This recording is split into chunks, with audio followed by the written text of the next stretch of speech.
मेष राशीच्या व्यक्तींनो, गेल्या 2.5 वर्षात तुमच्या आयुष्यात अचानक अडथळे आलेत का हो? रात्रंदिवस मेहनत करूनही अपेक्षित यश मिळालं नाही का? अचानक वाढलेला आर्थिक ताण, अनामिक मानसिक दबाव किंवा जीवाभावाच्या नात्यांमध्ये पडलेला दुरावा, असं वाटलं का की सगळं काही हातातून निसटतंय? जर याचं उत्तर हो असेल तर थांबून हा व्हिडिओ पूर्ण पहा, कारण आता मेष राशीच्या 7.5चा पहिला टप्पा संपत आहे. पण यानंतर नेमकं काय घडणार? शनिदेव तुमच्यावर प्रसन्न होणार का, की अजून एक मोठी परीक्षा बाकी आहे? चला जाणून घेऊया. मित्रांनो, 7.5चं नाव ऐकताच अनेकांच्या मनात भीती निर्माण होते. पण खरं सांगायचं तर 7.5 ही घाबरवण्यासाठी नाही, तर आयुष्याला योग्य दिशा देण्यासाठी असते. आजच्या विशेष व्हिडिओमध्ये आपण अगदी सविस्तर जाणून घेणार आहोत की मेष राशीच्या 7.5चा पहिला टप्पा संपल्यानंतर तुमच्या आयुष्यात कोणते मोठे बदल होऊ शकतात. शनिदेव तुम्हाला कोणते शुभ संकेत देत आहेत आणि कोणत्या चुका टाळणं तुमच्यासाठी गरजेचं आहे. त्यासाठीच हा व्हिडिओ शेवटपर्यंत नक्की पहा, कारण व्हिडिओच्या शेवटी असे काही प्रभावी उपाय आम्ही तुम्हाला सांगणार आहोत, ज्यामुळे शनिदेवाची कृपा तुमच्यावर कायम राहील. पण त्याआधी मला सांगा की गेल्या काही वर्षात तुमच्यासोबतही असं झालंय का की अचानक नको तिथे खर्च वाटले, मनात सतत अस्वस्थता राहिली, किंवा रक्ताचं पाणी करूनही शेवटी पदरी काय तर निराशाच आली? आता जर तुमचं उत्तर हो असेल तर शनिदेवावर विश्वास ठेवून आत्ताच्या आत्ताच कमेंटमध्ये जय शनिदेव नक्की लिहा. मंडळी, ज्योतिषशास्त्रानुसार 7.5चे एकूण 3 टप्पे असतात, हे प्रत्येकाला माहिती आहे. आणि प्रत्येक टप्पा हा 2.5 वर्षाचा असतो. यातला पहिला टप्पा हा व्यक्तीला मानसिक दृष्ट्या मजबूत बनवण्याचा काळ मानला जातो. हा काळ असा असतो की जिथे निसर्ग तुमची सहनशक्ती तपासतो. आता या काळात मेष राशीच्या अनेकांसोबत असं घडलं असेल की अनपेक्षित अडचणींना सामोरं जावं लागलं असेल. ज्यांच्यावर स्वतःपेक्षा जास्त विश्वास ठेवला त्यानेच अचानक पाठ फिरवली असेल. आत्मविश्वास डगमगला आणि नोकरी किंवा व्यवसायात प्रचंड संघर्ष वाढलाही असेल. आर्थिक गणितं बिघडली असतील आणि कुटुंबात क्षुल्लक कारणावरून मतभेद सुद्धा झाले असतील. पण एका गोष्टीची गाठ मनाशी बांधून ठेवा, शनिदेव हे न्यायदेवता आहेत. ते कोणालाही विनाकारण शिक्षा देत नाहीत. ते केवळ आपल्या कर्माचा हिशोब ठेवतात आणि आपल्याला परिपक्व बनवतात, म्हणजेच येणाऱ्या संकटांसाठी लढण्याची ताकद देतात आणि ती सहनशक्ती आपल्यामध्ये येते. मग आता तुमच्या मनात सर्वात महत्त्वाचा प्रश्न येत असेल की जर पहिला टप्पा संपत आहे तर आता माझ्या आयुष्यात काय बदल होणार आहे? शनिदेव मला काय फळ देणार आहेत? तर एक एक करून सगळे बदल समजूया. पहिला बदल म्हणजे मानसिक स्थैर्य.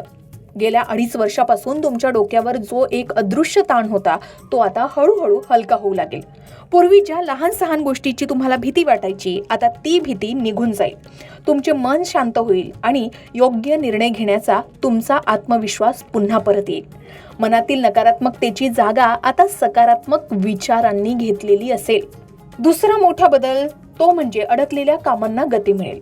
ज्या प्रोजेक्टसाठी, नोकरीसाठी किंवा कामासाठी तुम्ही वर्षानुवर्ष पायपीट करत होतात, तिथे आता आशेचा एक किरण दिसेल. नोकरीत पदोन्नती मिळेल, व्यवसायात नवीन संधी मिळतील किंवा नवीन कामाची सुरुवात होण्याची दाट शक्यता या काळात निर्माण होऊ शकेल. पण लक्षात ठेवा, शनिदेव मेहनतीशिवाय कधीच फळ देत नाहीत, त्यामुळे मेहनत थांबवू नका. आता तुमच्याही आयुष्यात एखादं खूप महत्त्वाचं काम अनेक दिवसांपासून रखडलेलं असेल, अडकलेलं असेल, तर कमेंटमध्ये हे नक्की सांगा. आता तिसरा बदल घडणार आहे तो म्हणजे आर्थिक आवक आणि स्थिरता. पहिल्या टप्प्यात पाण्यासारखा वाहणारा पैसा, अवाजवी खर्च आता नियंत्रणात येऊ शकतो. नवीन उत्पन्नाचे मार्गही मोकळे होऊ शकतात. जर तुमचे पैसे कुठे अडकले असतील तर ते परत मिळण्याची शक्यताही निर्माण होईल. पण इथे एक मोलाचा सल्ला आहे.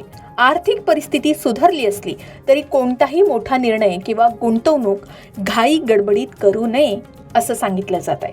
आता चौथा आणि सर्वात महत्त्वाचा बदल, नात्यांमधील गोडवा. 7.5च्या पहिल्या टप्प्यात जवळच्या माणसांमध्ये जे गैरसमज निर्माण झाले होते ते आता हळूहळू दूर होतील. कुटुंबातील कलह कमी होऊ शकतात, त्यामुळे शांतताही लाभेल. जोडीदारासोबतचा संवाद अधिक दृढ होईल.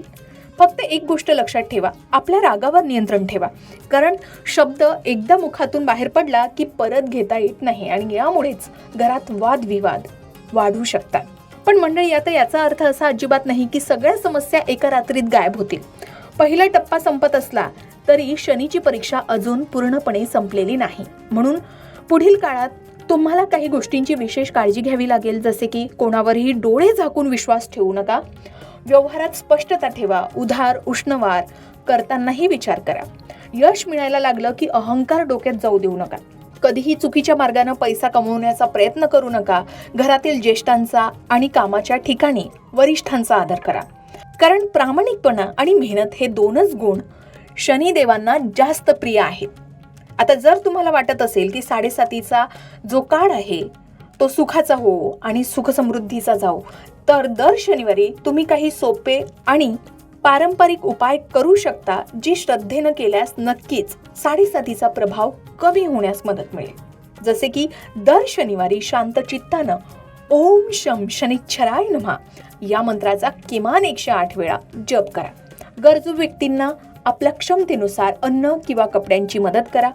शनिवारी शनी मंदिरात जाऊन काळ्या तिळाचं दान करा किंवा ते शनीच्या चरणी अर्पण करा. शनिवारी सायंकाळी पिंपळाच्या झाडाला जल अर्पण करा आणि तिथे तिळाच्या तेलाचा दिवा लावा. किमान दर शनिवारी हनुमान चालिसाचं पठण करणंही तितकंच गरजेचं आहे. जर तुम्ही दररोज हनुमान चालिसाचं पठण केलं तर उत्तम, कारण जिथे मारुतीरायाची भक्ती असते तिथे शनिदेवाचा प्रकोप कधीच राहत नाही किंवा त्याचा प्रकोप कमी होण्यास मदत मिळते असं सांगितलं जातं. तर मेष राशीच्या माझ्या मित्रमैत्रिणींनो, 7.5चा पहिला टप्पा संपत आहे. याचा अर्थ संघर्षातून शिकण्याचा एक कठीण अध्याय आता पूर्ण झालाय. आता वेळ आहे स्वतःला सावरण्याची, संयम ठेवण्याची आणि नव्या उमेदीनं पुढे जाण्याची. शनिदेव कधीही कोणावर अन्याय करत नाहीत. ते नेहमी तुमच्या कर्माचे योग्य तेच फळ देतात. त्यामुळे कर्म चांगले ठेवा, फळ उत्तमच मिळेल. पण एका गोष्टीची गाठ मनाशी बांधून ठेवा. शनिदेव हे न्यायदेवता आहेत. ते कोणालाही विनाकारण शिक्षा देत नाहीत. ते केवळ आपल्या कर्माचा हिशोब ठेवतात आणि आपल्याला परिपक्व बनवतात. जर तुम्हाला ही माहिती मोलाची आणि उपयुक्त वाटली असेल तर या व्हिडिओला लाईक करा आणि तुमच्या मेष राशीच्या मित्रमैत्रिणींशी आणि नातेवाईकांशी हा व्हिडिओ नक्की शेअर करा आणि कमेंटमध्ये जय शनिदेव लिहायला विसरू नका. अशाच प्रकारे सणावारासंबंधित व्रतवैकल्य असतील, उपासना असतील, पूजाविधी संबंधित आणखी काही माहिती तुम्हाला हवी असेल, त्याचबरोबर वास्तुशास्त्र, ज्योतिषशास्त्र, अंकशास्त्र यांसारख्या विषयावर तुमच्या मनात काही शंका असतील तर त्या कमेंट बॉक्समध्ये नक्की विचारा. शिवाय तुम्हाला आणखीन कोणत्या विषयावरचे व्हिडिओ ऐकायला आवडतील ते सुद्धा कमेंट करून सांगा. या संबंधित संपूर्ण मार्गदर्शन तुमच्यापर्यंत पोहोचवण्याचा आमचा हा प्रयत्न आहे, तेव्हा कमेंट नक्की करा. अशाच प्रकारच्या माहितीपूर्ण व्हिडिओसाठी लोकमत भक्ती चॅनलला नक्की सबस्क्राईब करा आणि बेल आयकॉनला क्लिक करा, म्हणजे आमच्या नवनवीन व्हिडिओचं नोटिफिकेशन तुम्हाला मिळत राहील. तसेच योग्य आध्यात्मिक मार्गदर्शनासाठी लोकमत भक्तीच्या फेसबुक पेज आणि इन्स्टा पेजला लाईक आणि फॉलो करायला विसरू नका.